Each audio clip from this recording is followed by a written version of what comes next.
everyone, and welcome back to my channel, All Things Frugal and Fabulous. I'm so excited to share this tips with you, and I'm so happy to have you here, and I hope you can take something new with you. So today I'm sharing 5 more frugal living hacks or tips, whatever you want to call them. And yeah, I hope you like it. So let's get started. The first one is old socks. So my husband, he won't wear a sock once it has a hole in it. So one of 2 things that I will do with these socks, or 3 things I should say. The first one is if there is not too much of a hole, I will darn it for him so that he can wear it a bit longer. Then the other 2 things that I do, if you know, if there's so many, or the hole is really big, then I will just either cut it lengthwise and use it as a rag. He needs them in his shop, so I just cut them open, then he uses it as a rag. And then the next one, actually there's 2 more after that. And then the next one, this is a wonderful tool. No, you might think it's gross because it's a sock, but I always wash them and they smell fine. And then I just stick it on my hand, then I go around the house and I dust it. It's just like one of those dusting mitts. So I love doing that, especially on my blinds, because then I can just grab them and wash them like that, or dust them. And then the last but not least is I use them for polishing my boots and shoes, like all the ones that use the dark polish. And these are great. Any sock is great, but the black ones are the dark socks, because if you're using a dark polish, you don't really see it on them. Then you can just wash it with a wash of your dark clothes, and it doesn't get anything messy that way, and I just keep reusing them that way. So don't throw away your old socks. You can use so many of them, and there's tons of crafts too. Like my daughter's actually made a few different crafts using socks. So like sock puppets. We even made like a sock rabbit one time when she was younger. But yeah, don't throw these away. So many good things you can use them for. Number 2, I have reused these whenever we go out to eat, which is not very often, and I do try to bring my own sometimes, but sometimes I forget.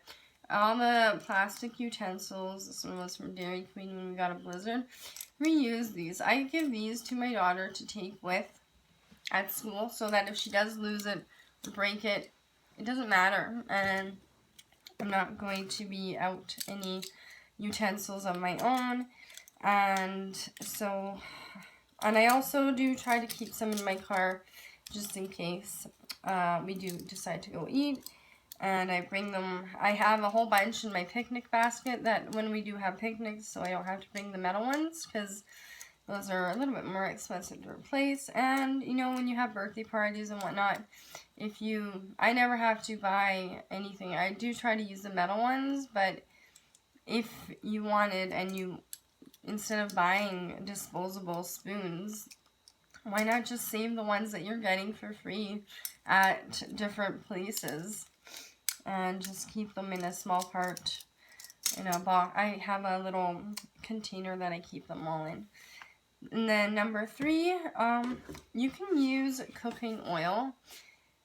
And it doesn't have, I like to use this bottle of cooking oil for squeaky hinges. When we moved into this rental, every door in the house, and I am not joking, every single door sounded like the doors that you are in the horror films.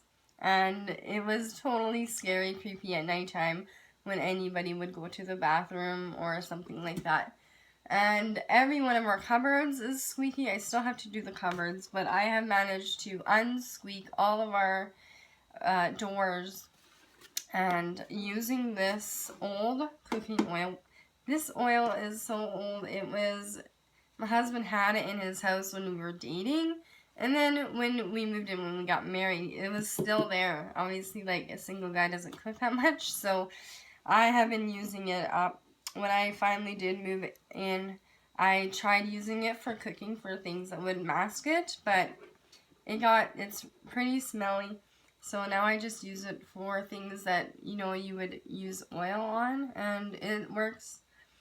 It doesn't smell good, but I don't use it for cooking at all anymore in the last few years. I just use it for hinges, and it works. It really does. It doesn't smell good, but actually it doesn't make, you can smell it when you put it on the hinges anyway. I normally just give it a quick wipe after, and I just use a Q-tip, stick it in all the little crevices, and then I keep turning it until the squeaky is gone. And number 4 is old toothbrushes. I have a jar that I actually have a couple old sponges. I don't buy sponges anymore because they're not really great for the environment, but I do have a couple old ones that I have washed and I reuse them for cleaning. But these, I just, after they're no good anymore, I just stick them in a thing of bleach to clean them, and I wash them that way. And then I use them to get around. I like to have a really clean sink and tub, so I get right in all the crevices, and these things are amazing. And you don't have to go and buy any special tools. Just use your old toothbrushes that have run out. And then that you can use them forever. I have 3 here that I've been reusing and washing over and over for years now. And the last but not least tip is meat and food trays. Like, these came from, I think, cucumbers or something. Not all of this is from meat, but I guess they're more like meat trays that you would notice them as, and you can get them in, I have them in a bunch of different sizes, and I like to keep a bunch on hand because I always wash them in hot soapy water. You can even wash them in bleach if you're really paranoid about the meat. I just use hot soapy water, and nothing bad has ever happened to me or anyone that I know of. Because it's like washing, well, anyway, I just wash them in hot soapy water, and then I let them dry. And then I have used these as plates for when we had picnics, and they're perfect size for a little picnic, and they're wonderful. I use these a lot of the times instead of packing up or buying paper plates or packing up breakable ones. These are great for that. I've also used them as paint trays for my daughter. It can be, you can even stick a hole in it and make it like one of those French kinds. You can even cut it out into that shape. But these are great for putting your different colors of paints on them and then letting them mix them up and paint that way. Then I also use them as stencils or stamps. Like, you can trace a picture out and then they can use that as a stencil. And also you can use them as stamps. If you cut out different shapes and then you put it in the paint and then you stamp it, like, it's great. And it's practically free because you got it with all that stuff. You can also cover them with foil and use them as like a tray for cookies or baked goods to give away. And then you just cover them up with saran wrap or maybe that clear plastic stuff, and you make it into like a nice little gift basket. I also, the ones with the higher ledge, like the higher lip, notice that that one is not quite as high.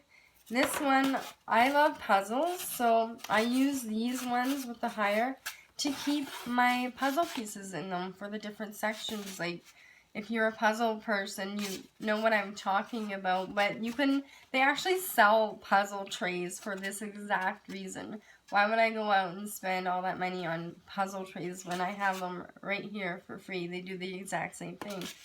So that is all I have for you today. I hope you enjoyed this video. Let me know if you do any of these things or if there's something else that you like to do to reuse things in your home and save you money as well. That's all. So I hope you all have a fabulous day, and I'll see you next time. Bye!